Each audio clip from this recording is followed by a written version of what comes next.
সাপ্তাহিক ছুটির দিনে সমুদ্র সৈকত কক্সবাজার এবং কুয়াকাটায় বেড়েছে পর্যটকদের সমাগম। এরই মধ্যে বুকিং হয়েছে হোটেল মোটেলের 50 থেকে 70% রুম। এ বিষয়ে বিস্তারিত জানাতে কক্সবাজার থেকে যুক্ত হচ্ছেন সহকর্মী মন্তোষ বেদজ্ঞ এবং কুয়াকাটা থেকে যুক্ত হয়েছেন সহকর্মী জসিম পারভেজ। তবে শুরুতেই মন্তোষ, আপনার কাছে জানতে চাই, কক্সবাজারে বর্তমানে পর্যটক সমাগম কেমন দেখছেন আর ব্যবসা বাণিজ্য কতটা জমে উঠেছে?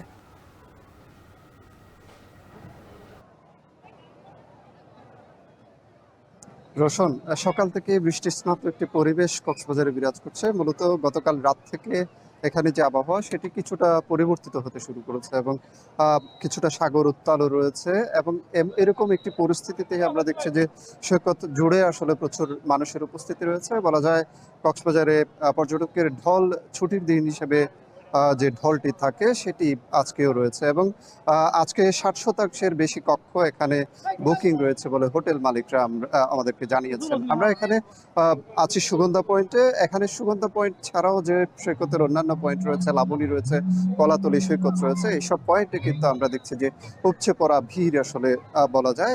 প্রচুর মানুষের উপস্থিতি যেহেতু রয়েছে এখানে, সৈকত কেন্দ্রিক যেসব ব্যবসা প্রতিষ্ঠান রয়েছে কিংবা এখানে হোটেল মোটেল জোনের যেসব ব্যবসা প্রতিষ্ঠান রয়েছে সবখানে একটা চাঙা ভাব কিন্তু রয়েছে। বিশেষ করে ঈদের আগে রমজান মাসে একটি খরা কক্সবাজারের উপর গিয়েছে, সেটি মূলত ঈদের পরদিন থেকে আবারও কাটিয়ে উঠতে শুরু করেছেন ব্যবসায়ীরা এবং এখন পর্যন্ত আসলে কক্সবাজারে পর্যটকদের আসার যে প্রবণতা সেটি আছে এবং পর্যটকের ভালোই আসলে যে উপস্থিতি আছে এটির কারণে ব্যবসায়ীরা খুশি। আমরা এখানে যারা সৈকত কেন্দ্রিক যারা ফটোগ্রাফার রয়েছেন কিংবা ভ্রাম্যমাণ হকার রয়েছেন, এখানে ছাতা ব্যবসায়ী রয়েছেন এবং সৈকত কেন্দ্রিক কয়েক হাজার ক্ষুদ্র ব্যবসা প্রতিষ্ঠান রয়েছে, তাদের অনেকের সাথে কথা বলেছি। তারা যেটি বলছেন যে যেহেতু মানুষের উপস্থিতি আছে, দেশের বিভিন্ন প্রান্ত থেকে লোকজন আসছেন এবং নানা বয়সী মানুষ যেহেতু এখানে মুখর রয়েছে, তারা কিন্তু কেনাকাটাও করছেন। কক্সবাজারের বিভিন্ন পণ্য কিন্তু তারা নিয়ে যাচ্ছেন এখানে। বিশেষ করে যে পর্যটন পণ্যগুলো রয়েছে, বিশেষ করে এখানে শুটকি রয়েছে, বার্মিস মিয়ানমার থেকে আনা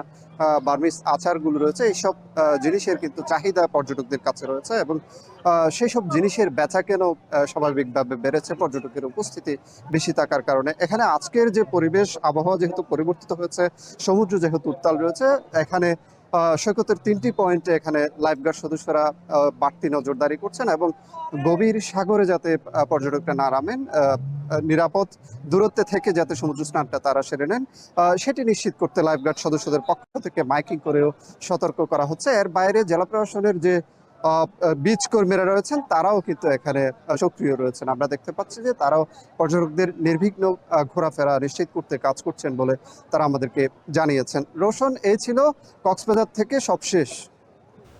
আমরা এতক্ষণ জানছিলাম কক্সবাজারের সবশেষ খবর। এবার একটু জানতে চাই কুয়াকাটার, সেখানে আছেন সহকর্মী জসিম পারভেজ।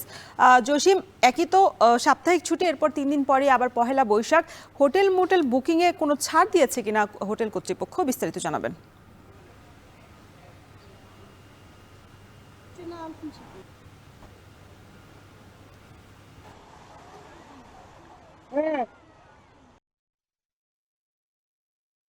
আজ সকাল থেকেই কিন্তু পর্যটকের আগমন ঘটে এই কুয়াকাটা সৈকতে। আপনাকে আরো জানিয়ে রাখি, এখন কিন্তু পূর্ণিমার প্রভাব এবং বঙ্গোপসাগর রয়েছে।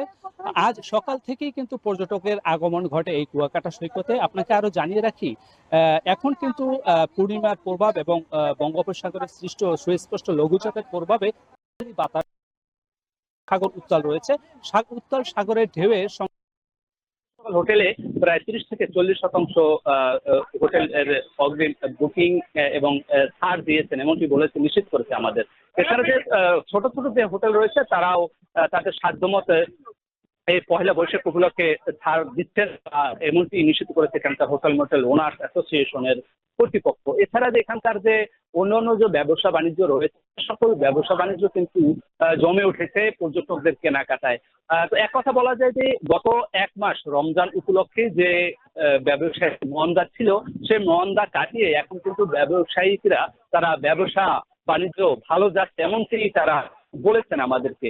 এছাড়া এখানকার যে দেশের বিভিন্ন স্থান থেকে পর্যটক যারা এখানে এসেছেন, তারা যে কুয়াকাটার যে প্রাকৃতিক সৌন্দর্য, একই জায়গায় দাঁড়িয়ে সূর্যোদয় সূর্য অস্ত এবং এখানকার যে বন বনানী, সে সকল বন বনানীর সৌন্দর্য এবং এখানকার নদীর যে মোহনা এবং গভীর সমুদ্রের দীর্ঘ বিজয়, সে সকল প্রাকৃতিক সৌন্দর্য উপভোগের জন্যই তারা পর্যটকরা এবং এখানকার যে রাখাইনদের ইতিহাস ঐতিহ্যের যে ধারক রাখাইন বৌদ্ধ বিহার এবং মন্দির এবং এখানকার যে কুয়া, সেই কুয়াও কিন্তু তারা পরিদর্শন করছেন। এবং এখানে যে 250 বছর রাখাইনদের ইতিহাস ঐতিহ্যের যে ধারক রাখাইন বৌদ্ধ বিহার এবং মন্দির এবং এখানকার যে কুয়া, সেই কুয়াও কিন্তু তারা পরিদর্শন করছেন। এবং এখানে যে 250 বছর আগে যে পালতোলা জাহাজে রাখাইনরা এখানে এসেছেন এবং গোড়াপত্তন গড়েছেন, তাদের সেই পালতোলা নৌকাও দেখছেন। একথা বলা যায় যে পর্যটন কেন্দ্র নগরী জমে উঠেছে পর্যটকদের পদচারণা। এই ছিল আমার কাছে সবশেষ।